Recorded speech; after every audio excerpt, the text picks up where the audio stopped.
It's always going to be Spargo, and it's hard to beat Spargo. There was a period, like right before Low Tide City, it was a question of like, look, if he dominates Low Tide, it's a serious question as to whether it's him or Spargo. And then, it's kind of a step back. But yeah.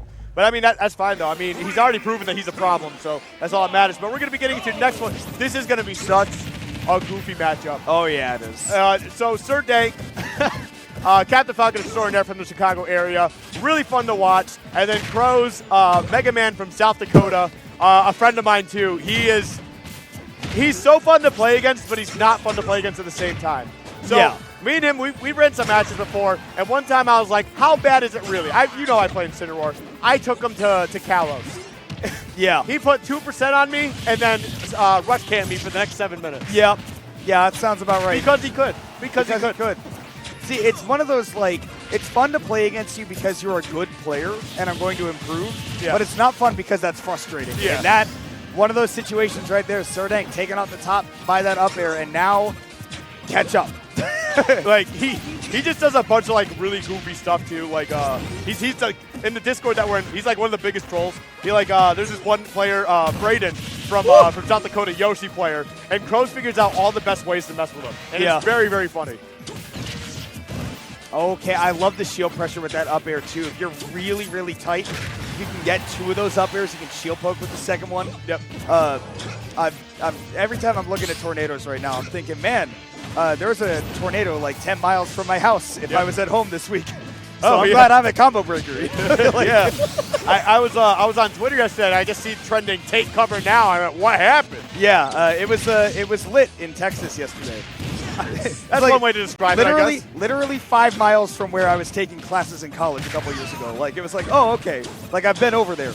That's cool. Anyways, glad I'm in Chicago. All right, well, right now, Sir Dank trying to battle back here.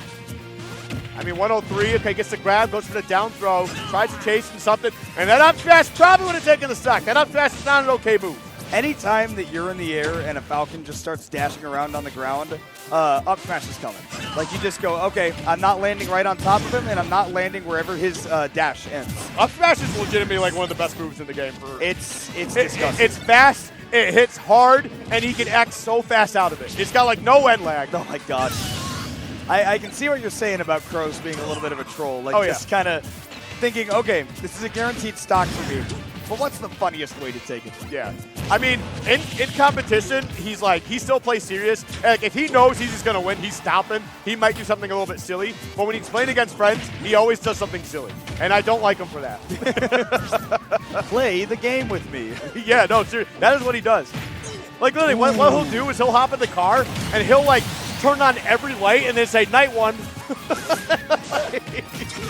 Oh, my God. Well, either way, we are down to last stock piece between these two. And, yeah, definitely advantage CrowZ. Of course, Falcon has that really explosive, kill potential, right, off of just one hit. But definitely takes some creativity to get there, and most of it is not very true. So you have to be really, really aggressive with your reads. Oh, tons of hits here for Sir Dank to bring this to even. And an up air into knee or just even a raw knee can do it. Out of nowhere, Sir Dank gets the crowd to go wild. Oh, Sir Dank's not wearing his hat this time. He does have another green hat that just says Sir Dank on it. And it's like a custom hat. But this is another green hat, which, we'll take it. And I think he does run the skin of Captain Falcon that has the green helmet. Yeah, he does. So. Yeah. Can I be honest? I love this skin, too. Great skin. I think that this is just like the classiest one. Like, this is the one that reminds me that Captain Falcon was a bartender. I don't think Captain Falcon has any bad skins. I'm gonna be real. Like the gold one is bad. I like the gold one. That's the one I use. I like Dr. Stewart. Yeah, but like I understand the gold one. It doesn't. It's flow. It's too gold. bright. It's too bright. He's too rich. He's too rich. It needed to be. I mean, they needed to really Dr. Stewart it. Like, they needed the white accents. You know? It needed to not be shiny. Like, it's just like you see him, and you're just like, he's a billionaire now. I don't like him. Yeah. He's done something wrong. He's done something wrong. You have done something wrong as well, being all the way up there, getting grabbed by Captain Falcon. But Sir Dank, that's the aggression you'll see. This is like the This is the Captain Falcon that you see in your head, Yep. right? When you imagine what competitive Captain Falcon looks like. I mean, that's what Sir Dank does. Like, when he gets in the groove, he kind of just goes stupid. And Dank kind of, I think, really describes the gameplay. He learned by watching Alpha Rats how to play Captain Falcon 101. Wow, I'm actually kind of surprised you didn't get the punish on that. I'm going to be real. The up tilt has like a deceptively, like once you land, it's not that bad. Yeah. And with all that shield stun, I know for a fact that turnaround up smash is never going to be in time. Maybe if he didn't have to turn around. But if he had the scoop box, he would have been able to hit. But the fact that he was up there and it's only the second hit takes too long. Yeah, that is fair. That is fair.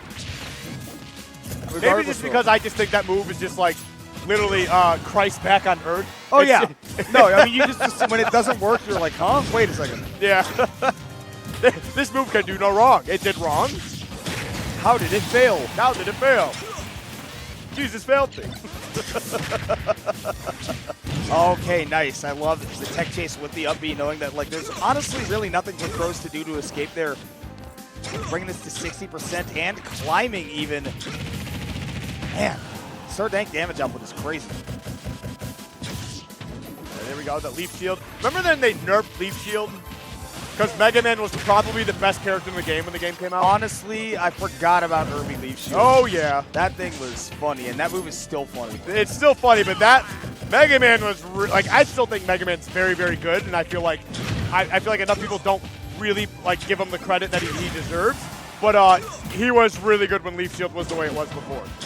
I remember, I think I brought this up yesterday, but like Super Bit Wars either 6 or 7. There was a Mega Man player named Surge, and the crowd, the Oklahoma crowd, would pop off every time that he landed a Leaf Shield. And it was very, very funny because it would happen about 40 times a game. Oh, man, we love it. All right, yeah, getting caught by a ton of these up Bs, and it's just, I can't believe how good they made that move out of shield. Yeah, like, not even just like how good, like the magnet hands it has. Yeah. Like, it just reaches so far. That's why it's good. It's because back in the day you couldn't do that because you wouldn't grab anybody unless they were like point blank on the ground. Yeah. And otherwise they'd have to definitely be up in the air. It was like Zangief level 1. Like, Cloud spaces his aerial and he still gets grabbed. Yeah, it's insane. It's insane. It's a crazy move. Crazy move for crazy people. And you know what? Anybody who's playing Captain Falcon today is a crazy people. Yeah, this character's, it's kind of the first time, aside from maybe Brawl, that it's just been like, you know, I was going to say something about how, like, he's not the best, but that's not the best demonstration of what I was saying, because that was kind of cheap. But the thing is, I think Captain Falcon's still really good in this game, too. It's just that there's a lot of other characters that outclass him. So many other characters that can do the same things that he does, but more efficiently, easier, and, like, just kind of don't struggle in matchups as weirdly as Falcon does. Like better recoveries. Better recoveries. Like, Falcon against short characters is such a struggle. It is. Like, Kirby, that's always been a bad matchup for him, and now it's like a legitimate -2. Yep. All right. Well, getting right back into this now. Sir Dank, feeling good, feeling Dank. Feeling Sir. Yep, very good. Feeling very Sir. Very Sir right now. Unlike me. Anyways, CrowZ got to get on the board here. We saw glimpses in both of these games, I feel like, of just how good he can be, but the defense just hasn't been solid enough. And I think that's, you know, part of the scary thing of playing against Falcon with a defensive playstyle is that you just have to be wrong a couple of times when you're trying to get away from Falcon, and then he can equal everything that you've been building up over the past 2-3 minutes. I hate that. Like, you were charging up smash, you got interrupted, and you just kept pressing the A button, because that's not going to be taken away, and you just go into a rapid jab instead. All right. That up smash hit behind, by the way. I just want to take note of that. It was facing the other way. It's such a good move. Living. Actually living after that up tilt. I love the follow-up into that second nair, but CrowZ following up nicely. Some of the South Dakota fans getting loud in the crowd, hoping to see at least one of these stocks, one of these games get taken. I don't know if anybody else from South Dakota is here. I think I've only seen CrowZ. South Dakota enjoyers then. How about that? Yeah, for sure, for sure. Which, yeah, what do you like Mount Rushmore? Do you like the Corn Palace? Like, what's your thing? Okay. Like, I'm glad you said that because I did not remember which Dakota Mount Rushmore was in. Yeah, Rapid City. And there's another one, was it, like there's like a drugstore big thing. Or I don't know. I don't know. I forgot what the name of the city is or town, but I always think of the Dan versus clip where he's like, Dan's knowledge is very selective, and it's a guess as to what he knows at any given time. And he goes, Dan, who sculpted Mount Rushmore? And he goes, Goodson Borglum, and then his son finished it. Why? And he goes, and what state is he in? What state is it in? And Dan goes, I don't know, but Ecuador or something? that is such a wild, like, all-time clip. It's like, is it Ecuador? I don't know, man. Oh my God, that's so funny. It's such a good show. And this match also has been a good show, Skip. I've been digressing, but CrowZ has made a couple of very big plays. We saw that up tilt, that Shoryuken earlier. Now, I mean, getting to the point where just set up like a metal blade into a back air at the ledge could definitely take a stock. Yep. Oh, that was a big read and a big risk. Will bring CrowZ down to last stock, and with Rage, Captain Falcon can get things started. Oh no, I thought the metal blade was going to come into play. Yeah, I'm kind of shocked that you just didn't like throw it forward because it could have still covered some options and probably no way up for you. No way. Uh-oh. No way. Don't air dodge. Okay. CrowZ knows. CrowZ knows. Ah! Yeah, CrowZ isn't an idiot, but he sure is kind of getting bodied right here. It's definitely a bit rough. I mean, Sir Dank is a very, very talented player. If you give him an opening, he will absolutely run with it forever. Man, really, really good stuff from Sir Dank. I thought that game was in the bag for CrowZ, but again, Captain Falcon, he gets things started, and then they just go until you're gone. Like a bag of Sour Patch Kids. Sour, then sweet, and then done. He's a party starter, and he's a party closer. So, I mean, and it's going to be one way. He's either closing the party First for one himself in, last one out yeah. the club, right? Yeah. It does not matter if he's leaving and he's having a great time or if he's leaving because he needs to go to the hospital because he drank too much. Right. I don't know. Either way. Yeah. Either way, it is Dank in here. And it is